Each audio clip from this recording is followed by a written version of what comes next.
दोपहर बाद जब करामत अली ड्यूटी से लौटा और कहा नहा धोकर कुछ नाश्ते के लिए बैठा तो रमजानी उससे बोली, मेरी मानो तो उसे बेच दो। फिर बेचने की बात करती हो? कौन खरीदेगा इस बुढ़िया को? रहमान कुछ कह तो रहा था, उसे कुछ लोग खरीद लेंगे। उसने किसी से कहा भी है, शाम को वह तुमसे मिलने भी आएगा। करामत अली सुनकर खामोश रहा। उसे लग रहा था सब कुछ उसकी इच्छा के विरुद्ध जा रहा है, शायद जिस पर उसका कोई वश नहीं था। करामत अली यह अनुभव करते हुए कि लक्ष्मी की चिंता अब किसी को नहीं है, खामोश रहा। उठा और घर में जो सूखा चारा पड़ा था उससे उसके सामने डाल दिया। अब ये सब होने के बाद दोपहर के बाद जब करामत अली अपनी ड्यूटी से घर लौटा, नहा धोकर कुछ नाश्ते के लिए बैठा तो रमजानी उससे बोली कि मेरी मानो, मेरे हिसाब से तो आप इस गाय को बेच ही दो तो अच्छा है। तो वो उससे गुस्सा हो जाता है, बोलता है कि फिर बेचने की बात करते हो? बोलता है कि ऐसी बूढ़ी गाय जो कुछ काम की नहीं है, जो दूध नहीं देती, कुछ नहीं देती, ऐसी गाय को कौन खरीदेगा? करामत अली कहता है। तो रमजानी कहती है कि रहमान कुछ कह तो रहा था कि उसे कुछ लोग हैं जो उसे खरीद लेंगे और वो लोग शाम को तुमसे मिलने आएंगे। अब करामत अली ये सब सुनकर खामोश रहता है, क्योंकि ये सब उसके इच्छा के विरुद्ध था। वो नहीं चाहता था ऐसा कुछ हो, लेकिन अब ये सब सिचुएशन पे उसका कोई बस नहीं था।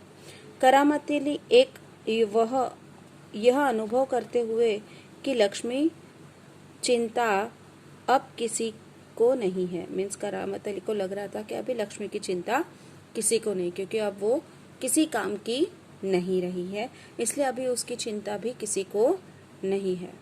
इसलिए वो चुपचाप वहां से उठ जाता है और घर में जो रूखा सूखा चारा पड़ा रहता है वो लक्ष्मी के सामने डाल देता है।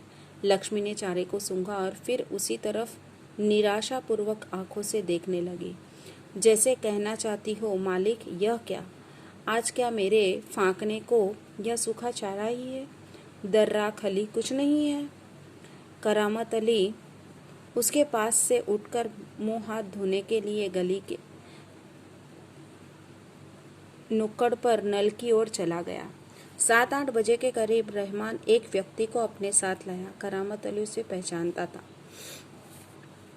अब जो सूखी घास करामत अली ने इसके सामने डाली थी, लक्ष्मी के सामने, वो सूखी घास को देखकर सोचने लगी कि ये मेरे कैसे दिन आ गए हैं कि अब मुझे सूखा चारा फेंकना पड़ेगा।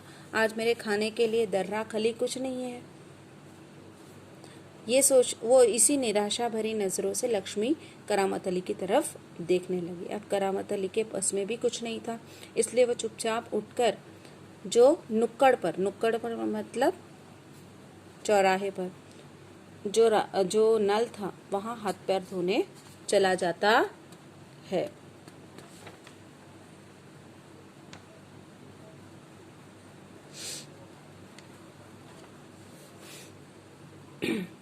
और शाम को 7-8 बजे के करीब रहमान एक व्यक्ति को लेकर करामत अली से मिलने लेकर आता है।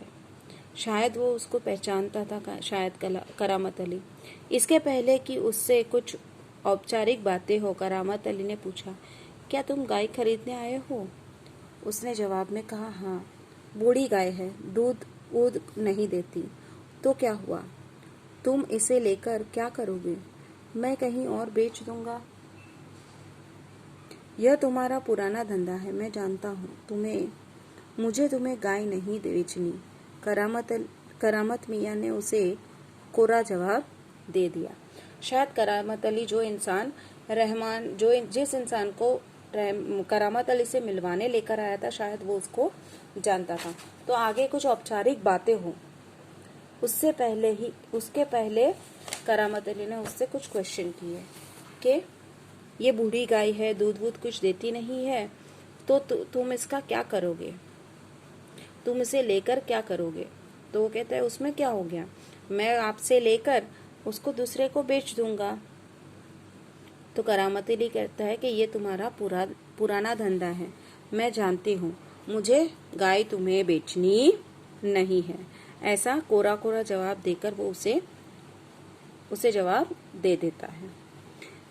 रमजानी करामत अली के चेहरे के भाव भांपती हुई बोली, क्या यह भी कोई तरीका है आने वाले को खड़े खड़े दुत्कार कर भगा देना? तुम जानती हो यह कौन है? करामत अली ने कटु स्वर में कहा। वह लक्ष्मी को ले जाकर वहां बेच आएगा जहां वह टुकड़े टुकड़े होकर बिक जाएगी। मेरे दोस्त ज्ञान सिंह को इसका पता चल गया तो वह मेरे बारे में क्या सोचेगा? उस दिन करामत अली बिना कुछ खाए पिए रात को बिना बिस्तर की चारपाई पर पड़ा रहा। नींद उसकी आंखों से कोसों दूर थी। अब इस तरह का व्यवहार उस आदमी से करते हुए देखकर रमजानी करामत अली से कहती कि ये क्या हुआ? कहते हैं कि तिरस्कार के बोलता है कि घर पे आए हुए इसका कभी ऐसे दुत्कारा जाता। दुत्कारना मतलब तिरस्कार करना, इंसल्ट करना। तो करामत अली गुस्से में उससे कहता है, कड़वे स्वरों में कहता है कि तुम जानती है ये कौन है? ये इंसान उसको वहां जाकर बेच देगा जहां पे गाय को काटा जाता है। बोलता है कि वो वहां लेकर जाएगा जहां पे लक्ष्मी के टुकड़े टुकड़े हो जाएंगे। बोलता है कि मैं ऐसा नहीं करना चाहता। मैं ऐसा करने से मैं अपने ज्ञान सिंह को, अगर मेरे दोस्त ज्ञान सिंह को पता चला तो उसे कितना बुरा लगेगा, वो मेरे बारे में क्या सोचेगा। उस दिन करामत अली बहुत ही डिप्रेस था। वो रात भर उसको नींद नहीं आई और वो बिना बिस्तर की खटिया पे चारपाई पे ऐसे ही पड़ा रहा। वो बहुत ही स्ट्रेस्ड महसूस कर रहा था। उसे समझ में नहीं आ रहा था कि लक्ष्मी का क्या किया जाए। काफी रात निकल चुकी थी। सवेरे देर तक वह लेटा ही रह गया। कुछ देर बाद करामत अली ने चारपाई छोड़ी, मुंह हाथ धोकर घर से बाहर निकल पड़ा। लक्ष्मी के गले से बंधी हुई रस्सी खूंटे से खोली और उसे गली से बाहर ले जाने लगा। रमजानी जो दरवाजे पर खड़ी यह सब देख रही थी बोली, इसे कहाँ ले जा रहे हो? और दूसरे दिन सुबह बहुत देर तक वो ऐसे ही पड़ा रहा, पूरी रात, काफी देर बाद में उठा। चारपाई से उठकर हाथ मुंह धोकर लक्ष्मी के गले में बंधी हुई रस्सी को लेकर लक्ष्मी को कहीं ले जाने लगा। तो रमजानी ये सब देख रही थी। तो रमजानी ने उससे पूछा कि ये इसे कहाँ लेकर जा रहे हो? तो देखो करामत अली क्या कहता है। करामत अली ने कहा, जहां इसकी किस्मत में लिखा है। वह लक्ष्मी को सड़क पर ले गया। लक्ष्मी बिना किसी रुकावट या हुज्जत के उसके पीछे पीछे चली जा रही थी।